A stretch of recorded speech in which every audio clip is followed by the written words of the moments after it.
Morning inner একটা family, আশা করি তোমরা সবাই ভালো আছো। আমরা সবাই ভালো আছি।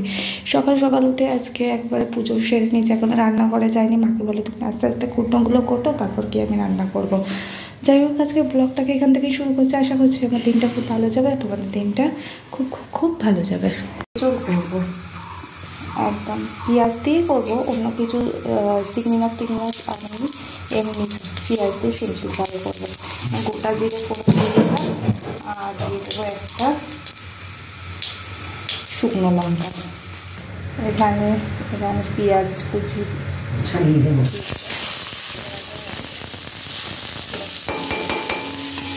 পেঁয়াজটা ভাজা হয়ে গেছে, এর মধ্যে এবার কাঁচা লঙ্কা, আদা আর রসুন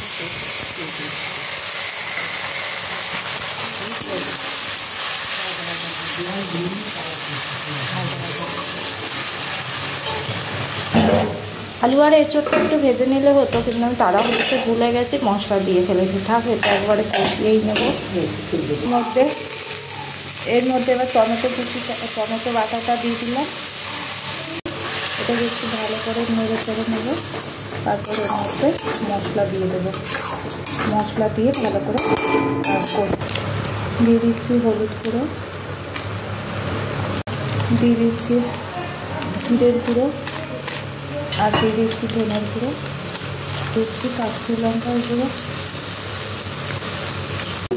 এবার এটাকে ভালো করে নেড়ে করে ঢাকা দিয়ে মশলাটাকে ভালো করে কষতে দেবো।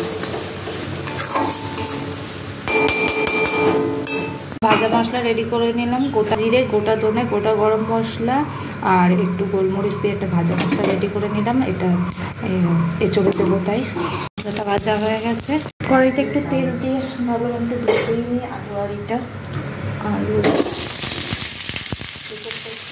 ভাজার সময় একটু পরিমাণ নুন দিয়ে দেবো।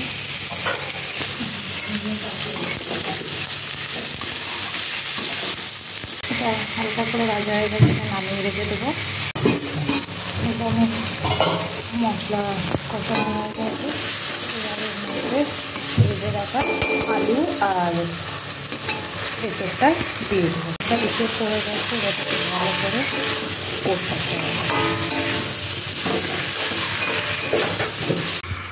এই যে এঁচোড়টা একদম কষানো হয়ে গেছে, সুন্দর গন্ধ বেরিয়েছে। মধ্যে জল দিয়ে নুন আর মিষ্টি করে গেছে।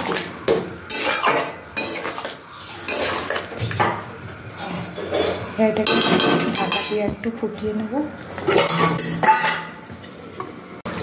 একদম ফুটে গেছে। এবার এর মধ্যে এই যে ভাজা মশলাটা করে রেখেছি ওটাকে দিয়ে দেবো। ঘি দিয়ে দেবেন, সামান্য একটু দিবেন, নেড়ে নামিয়ে হয়ে গেল। বাটা মাছের টমেটো দিয়ে জিরে বাটা দিয়ে একদম ঝাল করে নেব।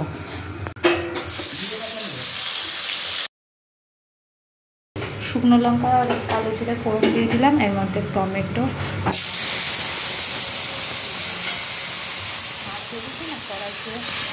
কেটে গেছে। একটু হলুদ গুঁড়ো দিয়েছি আর একটু পরিমাণ কাশ্মীর লঙ্কা দিলে অল্প একটু কালারের জন্য ভালো করে সেলাটাটা দিয়ে সেলাটাটা দিয়ে মশলা ভালো করে কষে গেছে।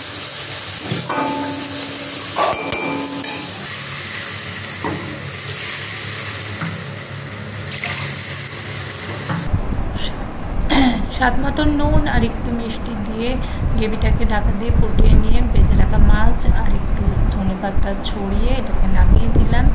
আমার মাছের ঝাল একদম রেডি। একদম পাতলা পাতলা করেছে, একদম কষা কষা মাছের ঝাল না। এই ঝালটা খেলে কিন্তু যাতে সর্ষে খেয়ে গ্যাস হওয়ার সম্ভাবনা থাকে অতটা হয় না। আর এতে আমি সর্ষে বেটে সর্ষের জলটাকে ইউজ করেছি, ওই ছিমড়েটাকে একদম কিন্তু ইউজ করিনি। এই যে একটু নিম বেগুন করবো, বেগুনটা একদম ভাজা হয়ে গেছে। অল্প তেলে এখানটা নুন দিয়ে ঢেকে রেখে দিলেই সুন্দরভাবে বেগুনটা ভাজা হয়ে যায়। সুন্দরভাবে ভাজা হয়ে গেছে। আর নিম পাতাটা আগে ভেজে তুলে রেখেছি, নিম পাতাটা দিয়ে দিলাম, দিয়ে এবার নেড়ে চেড়ে নামিয়ে নেব।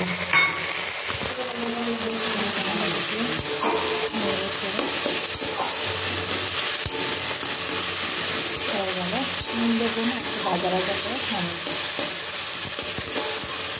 রেডি লাগে। বাবা খাবে না, বাবা সকালবেলা আজকে ভাত খেয়ে গেছে। মার আর আমার জন্য একটু ডিম টোস্ট বানিয়ে নিলাম। মার আর আমার ডিম টোস্ট রেডি। বসে পড়লাম। আর নিম বেগুন আমার খুবই ফেভারিট। আজকে সবকটা রান্নাই একদম আমার পছন্দের। এঁচোড়, মাছের ঝাল, নিম বেগুন সবই এখন খেয়ে নেব।